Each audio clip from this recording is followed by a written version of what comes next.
आधार हॉस्पिटलच्या उद्घाटन कार्यक्रम प्रसंगी उपस्थित असलेले राज्याचे नेते आणि आमचे मार्गदर्शक आदरणीय अजितदादा पवार साहेब, त्याचबरोबर खोतकर साहेब, राजेश भैया टोपे, विक्रमजी काळे, सतीश काका चव्हाण, माझे मित्र आणि मातृतीर्थ शिंदखेड राजा मतदारसंघाचे आमदार मनोज भाऊ कायंदे, अरविंदजी चव्हाण आणि ज्यांच्या आग्रह खातर ज्यांच्या निमंत्रणावर आपण या कार्यक्रमाला आज आलेलो आहे ते डॉक्टर राजीवजी डोईफोडे आणि डॉक्टर वर्षा डोईफोडे।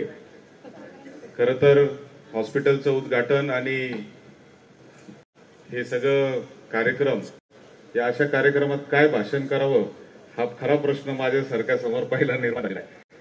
परंतु डॉक्टर डोईफोडेंनी आत्ताच त्यांच्या भाषणामध्ये सांगितलं की माझी प्रतिमा म्हणजे त्यांची प्रतिमा ही अशी आहे की पैसा खिसात नसेल तरी पेशंट चिंता न करता त्यांच्या हॉस्पिटलला येतो। मला असं वाटतं ती अत्यंत महत्वाची गोष्ट एखाद्या डॉक्टरच्या आयुष्यात असते, ती डॉक्टर डोईफोडेंच्या आयुष्यामध्ये आहे।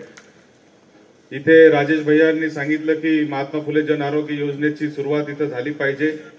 मला दादा आपल्याला सांगितलं पाहिजे की महात्मा फुले जन आरोग्य योजनेच्या निमित्ताने राज्यातील करोडो लोकांना आज त्याचा फायदा होतो आहे।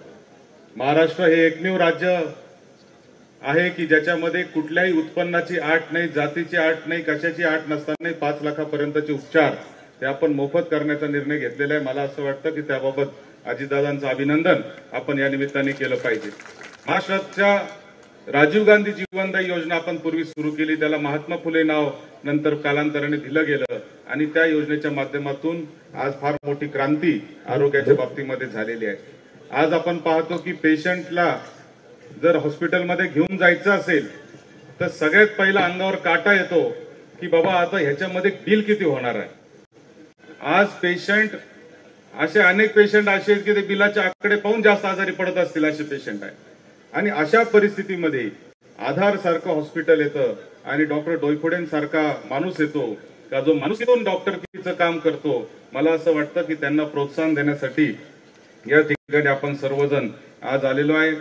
खरं तर दादा आपले अजून आता जाहीर कार्यक्रमातून पहिल्यांदाच निवडणुकीनंतर आपली भेट होतीये, म्हणून मला आपले आभारही मानायचे आहेत की आमच्या मनोजला तुम्ही संधी दिली, मनोजला काम करायला तिकीट दिलं आणि त्याला निवडून पण आणण्यासाठी आपण सर्वांनी सहकार्य केलं। मनोज सारखा एक धडाडीचा कार्यकर्ता जो आमच्या सगळ्या महाराष्ट्रातील युवकांमध्ये अतिशय लोकप्रिय असा माझा सहकारी आहे, त्याला संधी देण्याचं काम। अनेक युवक असतात की जे चांगलं काम करत असतात, त्यांना संधी मिळत नसते आणि म्हणून संधी देणारा जो माणूस असतो तोच खरा नेता असतो आणि तोच आमचा नेता आहे। आणि म्हणून अजितदादांचं देखील या निमित्ताने मी अभिनंदन आणि आभार या निमित्ताने मानतो आणि डॉक्टर डोईफोडेंना सांगू इच्छितो की आपल्या माध्यमातून आपण आरोग्याची सेवा करतात। खरं तर माझे वडील सुद्धा फार मोठे जनरल सर्जन डॉक्टर आहेत, त्यांचं मोठं हॉस्पिटल आहे आणि असं म्हणलं जायचं की पेशंट ऍक्सिडेंट झाला तरी त्या परिस्थितीत सांगायचं की आम्हाला तांब्यांच्या हॉस्पिटलमध्ये घेऊन जा, कारण त्या पेशंटला खात्री असायची की इथं डिपॉझिट भरण्याची आवश्यकता नाही, पहिली उपचार मग खर्च किंवा मग बिल, ही जी पद्धत आहे मला असं वाटतं की ती आपणही पाळताय। त्यामुळे विशेष आपलं या निमित्ताने अभिनंदन करतो, आपल्याला खूप खूप शुभेच्छा देतो आणि थांबतो। धन्यवाद।